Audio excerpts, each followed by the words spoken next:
Hello everyone, welcome to Toti Talk. My name is Fabio Zamaretti and I am the organizer of Tractor of the Year, the International Award for Agricultural Tractors. Within this podcast series, we're going to talk about agriculture and mechanization.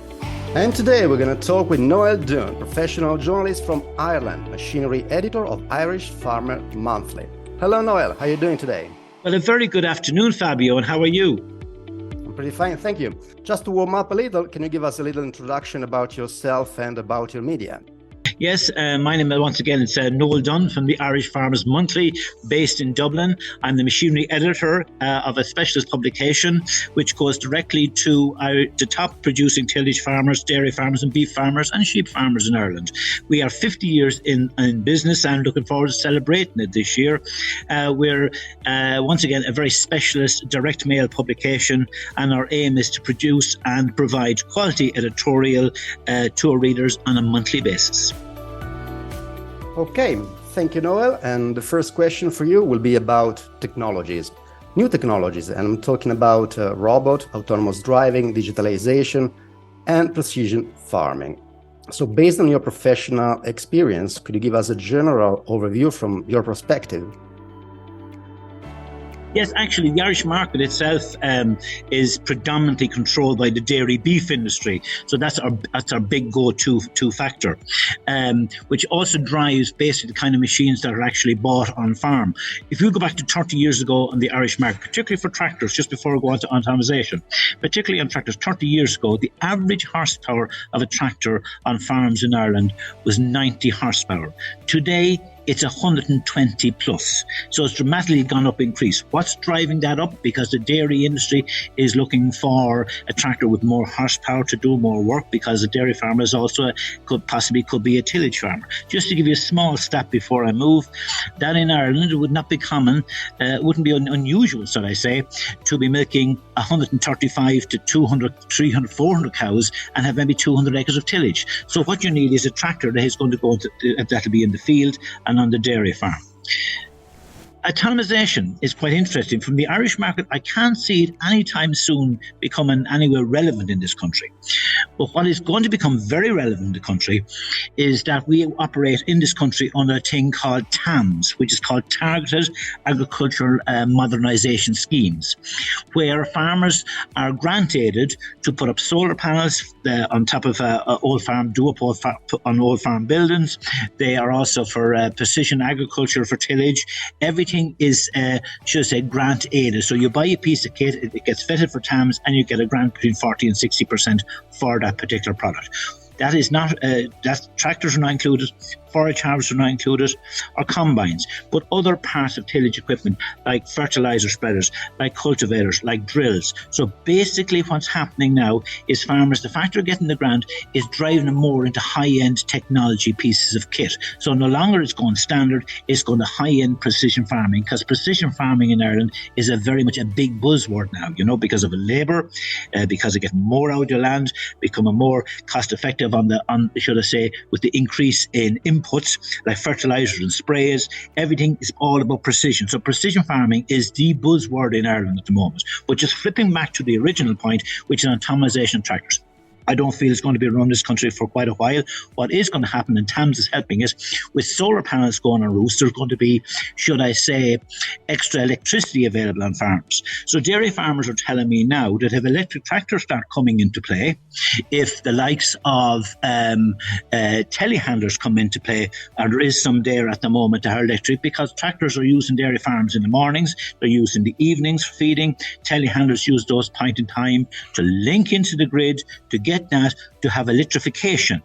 Could be a way to go, Fabio. But on the other side of it, at this point in time in the Irish market, there's only one tractor available electric-wise, and that is a 24 horsepower farm tractor. That's no good to our dairy farmers. But that's just something in the future in modernisation of farm machinery in this country. Ag precision farming, as I said, is the buzzword. They're all getting into this thing now because they feel the benefits at the end of it. Expensive to get into, but saves down the road. On methane, a quite interesting thing in methane. New Holland are offering, and is available in Ireland, a methane tractor. But we're so far behind the eight ball in this country on our area of aerobic digestion that we're not really up to speed on that now at this point in time to follow on the methane program. But on the rules and regulations are quite possibly coming down the road, you could quite soon see a hell of a lot more anaerobic digestion systems coming into Ireland within the next 5 years to 10 years, because there is a 5 to 10 year proposed plan coming on stream. If that happens, the Irish farmer will be looking at two options: electrical tractors, looking at methane tractors because of the availability of anaerobic digestion, and the third thing then, alternative fuel. At this point in time, fossil fuel, in our opinion, just in my humble opinion, is still the way to go at this point in time in the short term. Long term, is it feasible? Not so, because manufacturers are talking about in Europe, car manufacturers, by possibly 2030, 2035, of having no fossil fuel cars available in Europe. So the farming industry, the trucking industry, the plant and construction industry are fundamentally going to have to follow those paths. But we're kind of a little ahead in this country of the eight ball, where our aims are where we have to be. Yes, we understand we have to get away from the area of fossil fuels. So we are looking at, if there is electric tractors available, and that we'd be very willing to take them and try them. If there was a more methane option through our own anaerobic digestion plants getting up and running to full scale, we'll be looking at them. Going back to the area of where do I see autonomous tractors? I gave it a short answer at the very start, but I'll give it a little longer answer now. Yes, in and on the bigger tillage farms and in horticulture with weeding and stuff like that, I see that being a go-to area. But the standard size of farms in this country, the standard practice of farms in this country, I can't see it fitting in on a mass scale. Yes, there is room. Is there a future? As I say, on large-scale farms, but it will be not the go-to for our regular run-of-the-mill farmer. Thanks for this wide explanation from the Irish point of view. And as you say, the market is full of new technologies, and the market itself will digest those solutions that better fits with the purpose. Okay, Noel, as far as I know, you're somehow involved in the organization of the Irish Plowing Championship. Can you give us some insights about it? Okay, the Irish Plowing Championships, quite an interesting setup, really. But the Plowing Championships started off as basically top ploughmen and plough women competition ploughing back a long 50 plus odd years ago. And it turned in then basically some stands start to appear. Manufacturers start to say, oh, look, there's ploughs and tractors in the field. We'll start to bring and set up stands and what have you like that. And it turned into a massive exhibition. To this day, the Irish Plowing Championships it attracts over 3 days in excess of 395,000 people. If you put that into context, right, that makes it the biggest agricultural outdoor event in Europe. It's basically, there is everything from ploughing championships there to mechanization, to demonstrations, to fun tents, to anything you possibly want to see. It's a rolling city. It spans out over 300 acres, runs over 3 days, 397,000 people visit the event.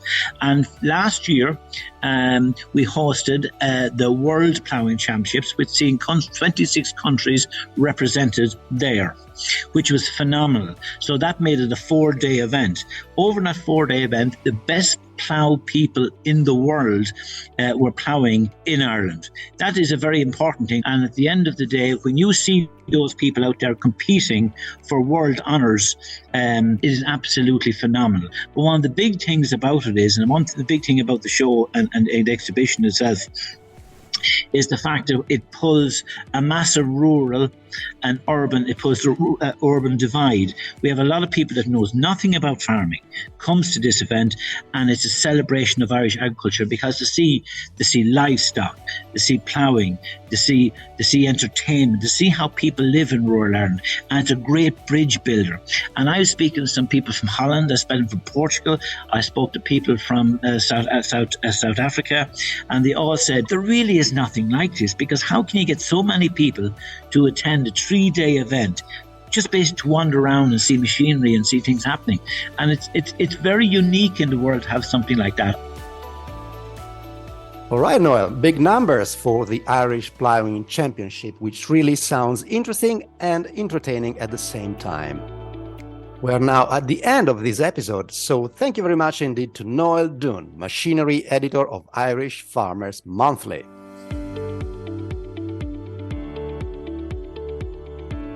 Toti Talk is the podcast powered by Tractor of the Year, the International Award for Agricultural Tractors. Follow us on our social media, and for more information about us, visit tractoroftheyear.org.